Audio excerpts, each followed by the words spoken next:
On January 18, 1991, the Indian Space Research Organization ISRO inked an agreement with the Russian space agency Glavkosmos for the transfer of cryogenic technology. This technology in rockets helps in producing more thrust in comparison to solid and earth-storable liquid propellants. ISRO recognized the importance of cryogenic technology fairly early. GSLV, Geosynchronous Satellite Launch Vehicle, which uses cryogenic fuel, has so far seen 13 launches by ISRO. GSLV Mk3, the latest version, has helped ISRO save Rs 300 crores per launch, as it does not have to depend on foreign launch vehicles anymore. Also, ISRO can now provide launch service for heavier foreign satellites at a competitive rate. ISRO's dream project Gaganyaan, in which 3 Gagannauts will be launched, will also rely on cryogenic GSLV Mk3. But to reach to this stage of success, ISRO had to go through hell and back.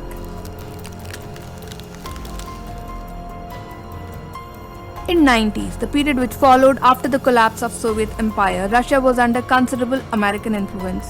This is when Russia's space agency Glavkosmos and ISRO were considering a tie-up. After signing the agreement for cryogenic engine development, both the countries anticipated US's interference. So Glavkosmos and ISRO decided to outsource manufacture of cryogenic engines to Kerala High-Tech Industries Limited, KELTEC.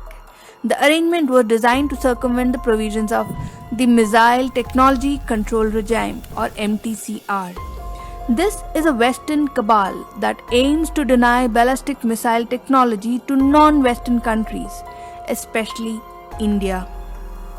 As expected, in May 1992, the United States slapped sanctions on ISRO and Glavkosmos.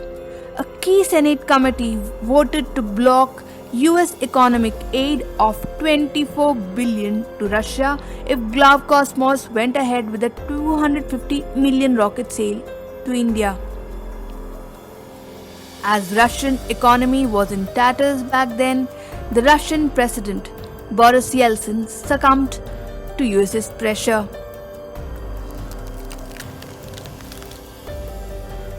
India strongly objected to America's actions, pointing out high-powered hydrogen-fueled cryogenic engines took hours of heating up before it can be fired.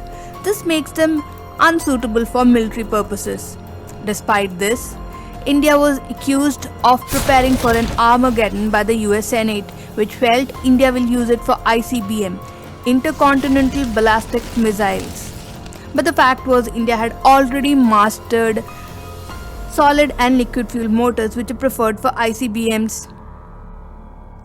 India also pointed out the Americans had offered India the very same cryogenic technology and had made no objections throughout the years 1988 to 1992.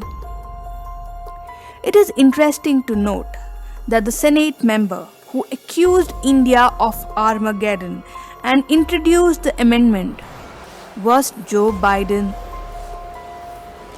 Quoting Joe Biden's statement from May 1992, "I am confident that the Russian leaders will recognize the wisdom of stopping this sale once they see the risk of losing their economic aid." He also added, "This is no minor sale. This is dangerous." This was also the time when China was supplying missiles to Pakistan, but US Senate, led by Joe Biden, decided to turn their head the other way and merely gave them warnings for not following MTCR. US was then headed by President Bush, who had originally no qualms about India-Russia deal, but the Senate had the troublemakers. This US sanction was a huge blow to India's space research, but the story was not over yet.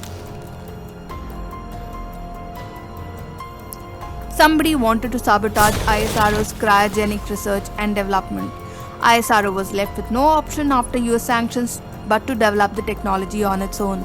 So the cryogenic upper stage project was launched in April 1994, headed by the ISRO scientist Nambi Narayanan. Behind the scenes, Russian scientists had decided to help India and transfer production technology. But unfortunately, India's national carrier Air India refused to cooperate in delivering production material. So ISRO had to take the help of Russia's Ural Airlines, which was ready to take the risk for a little extra money. Nambi Narayanan, the scientist leading the project, decided to be on board the flight as it happened. But he paid a very heavy price for it. He was arrested the same year, 7 months after the project had culminated. The scientist was slapped with an espionage case and subjected to extreme torture by Intelligence Bureau and Kerala Police. The accusation has now been proven baseless after the scientist fought a court case for decades. But the damage to ISRO's project was done. It took India 6 more years to successfully launch GSLV in April 2001. The interesting bit is there were back-to-back external attempts to push back ISRO's cryogenic engine project. Joe Biden is a member of Democratic Party, the same party which when came to power in 1997 under Bill Clinton further imposed sanctions and humiliating clauses on India. It was under President Bill Clinton that Russia backed off its proposals to transfer technology to India, invoking force majeure, which means circumstances beyond its control. In this case, it was America's pressure. Clearly, Democratic Party went full throttle to sabotage ISRO's project. It's a well-known fact that Democratic Party's US President candidate Joe Biden supported China's rise. As chairman of Senate Foreign Relations Committee in 2001, he is supposed to have ushered a new era of China-US relations. Quoting from a recent article published in New York Times, 2 decades after his visit to China, China has emerged as a great power and in the eyes of many Americans a dangerous rival. Republicans and Democrats say it has exploited the global integration that Mr. Joe Biden and many other officials supported. It is clear that if Joe Biden comes to power, it will definitely not work in India's favor. But whether or not would he go to sabotage India's military and space research projects with sanctions if he is elected US President is a question that we leave at the audience's sense of discernment.